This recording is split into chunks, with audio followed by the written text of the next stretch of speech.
What's up, my little Tessites? Welcome to episode 4. We are video recording in my car again in the parking lot of Costco. Have a job interview, so fingers crossed that goes well.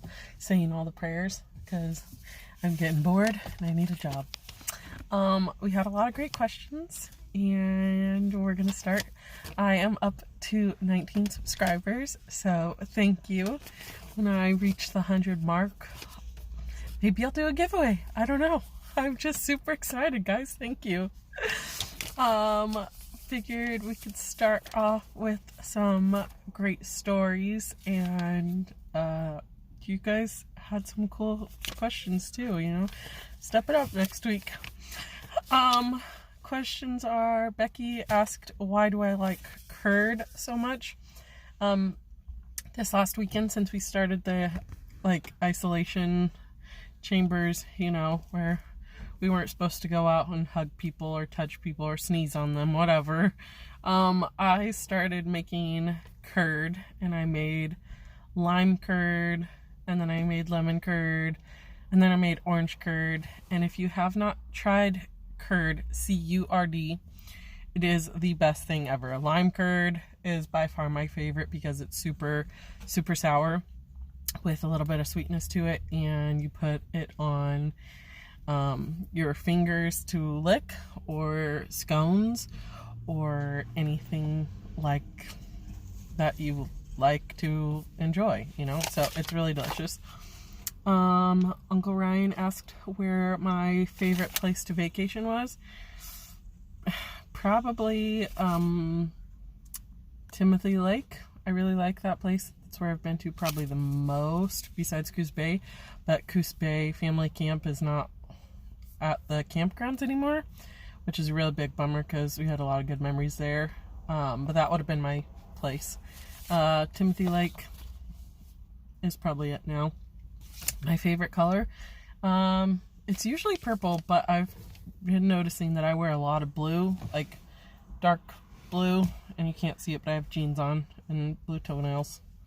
Not because I'm cold, because I painted them, so we're good there. The other question is who my favorite uncle is. From my mom's side, it's Uncle Ryan for sure. When we were kids, he came out one time and took us to the skate park, and we all piled in. I think they had brought out a van, and we all piled in, and he asked us if we were all buckled, and me, Amy, Mark, and Andrew were all in the car, and we're like, yeah, we're buckled for sure. And then he did a brake test on us, and we all flung forward and hit our face into the back of the seats, and he's like, I told you to get buckled. I'm pretty sure we were buckled, but I think our seatbelts were just super loose, and it was really funny. The next one is from Tiffany. What am I filling my time with during isolation? Making curd. A lot of curd. I've made, like I said, so much curd. And I have been watching Psych a lot. And I guess I should be doing something more productive. I've been making food a lot and cooking a lot. And then I just sneak out of the house and deliver it to people's houses. So that's been really fun. Would I ever do a stick and poke tattoo, Tiffany? Yes, I almost did one in Vermont. My friend was doing them in their room at the place I worked. And I walked in and I was like, I want that. But it was taking too long. The other person's tattoo was taking too long. They got really good, at doing tattoos, and that person wants to become a tattoo artist. So I totally should have done it, but I didn't. So that's a bummer. I would have probably gotten a flower or something because those are easier. Or maybe just a cross or a fish. I don't know. Whatever's easiest.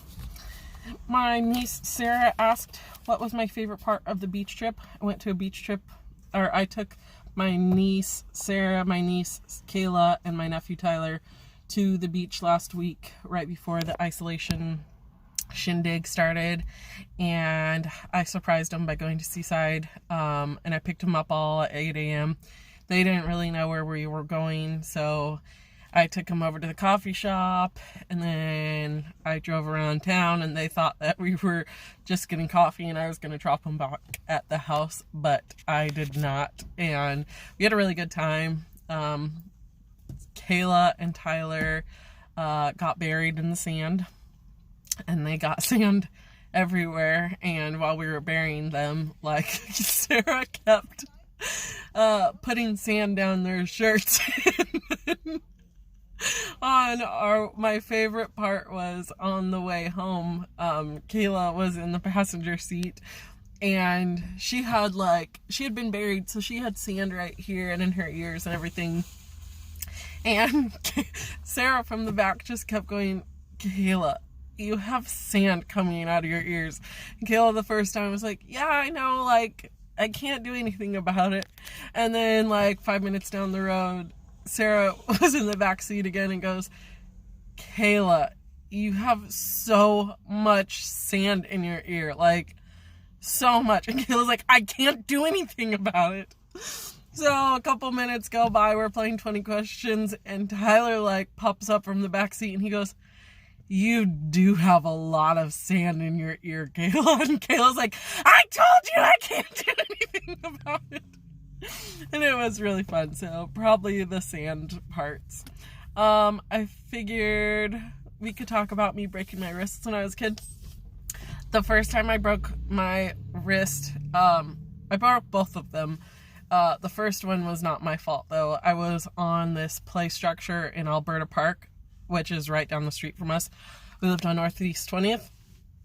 And there was this, like, wheel that you could hold on to and spin around in.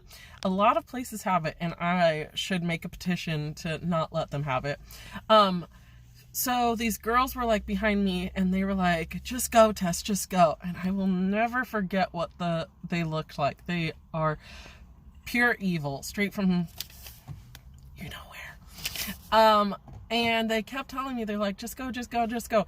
And so I finally, like, was going to grab onto it, and the girl pushed me, and I fell down, and I broke my wrist, and, like, they ran off. Never seen those girls again. I hope they feel bad for the rest of their lives, because I broke my wrist. So I got my arm in a cast. It was a green stick fracture, but it's still a break. It still hurts when you're, like, 7. And then I got the cast off 6 weeks later, and I was super excited, and just, like, ready to do whatever I wanted. And so I did a cartwheel off of our couch, which you're supposed to do cartwheels, like, on the ground. I'm never supposed to do a cartwheel. I was not made to do any sort of gymnastics. Like, my body is not made for that at all, and my limbs obviously do not go that way. So I broke the other one, and while I had it broke, like, if you've ever had a cast and you're 7 and it's in the summertime, like, kids are disgustingly sweaty, okay? And you add a cast to that, and it's just even worse. And I used to, like, get a hanger and, like, scratch it, and then I would make Amy smell my cast and be like, "Smell this, it's so weird." She's like, "I don't want to smell it." And I was like, "Amy, smell it." So she had to smell my cast, and it was very disgusting. So that was fun. Amy asked why I would make her do that, because you did it. Why not, you know? And then, like, when Amy and I were kids too, we shared a bed, and we fought over who had the outside edge all the time.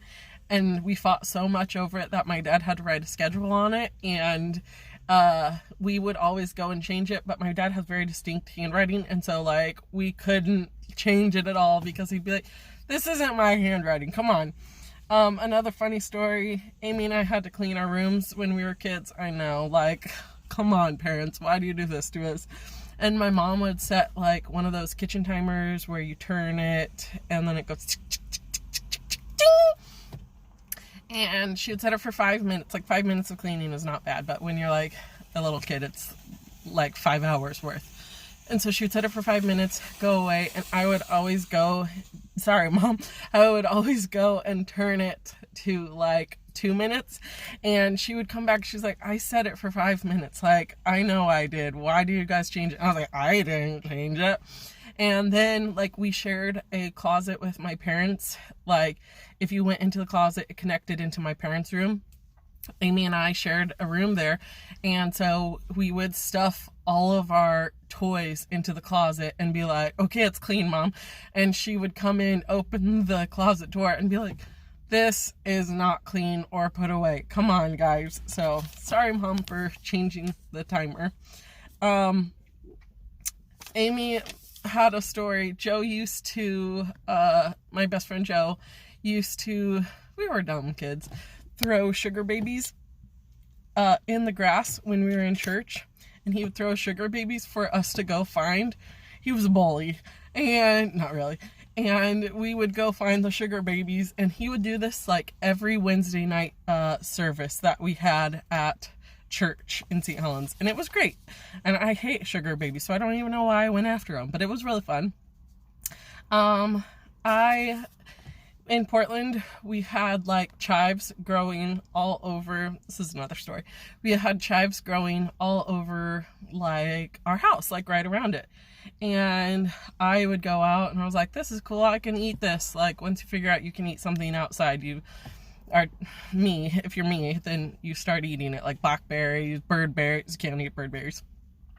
Chives, parsley, whatever. And so I would go and I would eat the chives, and then we found out that our cat Max was peeing on them, so I was eating cat pee chives, and that was a hard time in my life. My last thing is about a date. I went out with this guy named Matt. Portland again, worst place ever to find a date. He was like this skier dude, I thought, and like I thought he was a snowboarder or whatever. I thought he was really tall. I'm pretty tall, I'm 5'8", and he walks in, and I knew it was him. Like, he was late to the date. These guys are just for me. I walk in and sit down. He's late to the date, like 5 minutes late, whatever, but it's still late. Rude. And he walks in, and he has got to be like 5'4". His picture made it seem like, I don't know how he extended it, but he was like 6'4" in the picture. So I was like, I don't even know. And he walks in, and like we sit down. The place was a cash only place, and we go through the date, and he gets done, and he's like, I don't have any cash. The lady's like, oh, there's an ATM right over there, like you can go and get cash out. And he like looks at me, and I was like, are you gonna go? And he goes, I don't have any, like I used all my money for pizza this afternoon. And I was like, I got it. So I paid for his date and my date, and then I left, and he walked me out, and then he just left, and he's like, cool, see you later. And it's whatever, it's fine. But that's my stories, guys. Go subscribe to The Real Messy Tessie on YouTube. Ask more questions. Share this video. I hope it made you laugh during these hard times, and I got an interview to go to, so I will see you guys later. Bye.